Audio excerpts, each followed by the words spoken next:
रबिबारखालि आसामनि गिबि मन्थ्रि डक्टर हिमन्त बिश्व शर्माया तामुलपुराव नुजाथिहैदोंमोन। तामुलपुराव नुजाथिहैदोंमोन इउपिपिएलनि बिजाथि जलेन दैमारिनि जानानै बिसायख'थियारि फोसावथायाव। बिसायख'थियारि फोसावथाय हाबाफारियाव बाहागो लानायनि सिगां गिबि मन्थ्रि मामाया नुजाथिहैदोंमोन कुसुबारियाव।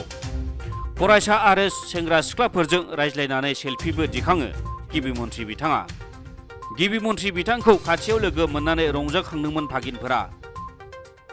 सासे उन्दै गथ'खौ बामनानै अननाय आरो फरायसाफोरजों रायज्लायनाया सावरायनायनि आयदा जानानै फैदों दा सेंग्रा सिख्लाफोरनि अनसुला बिमाय डक्टर हिमन्त बिश्व शर्माखौ लानानै।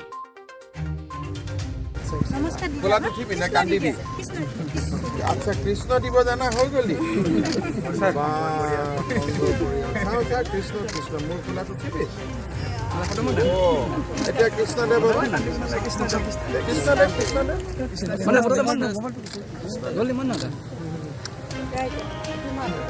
মায়ে ফটো ইমান ধুনীয়া ফটো কৰি ফটো মাৰিছে দেখিছ ইমান ধুনীয়াকৈ ফটো মাৰিছে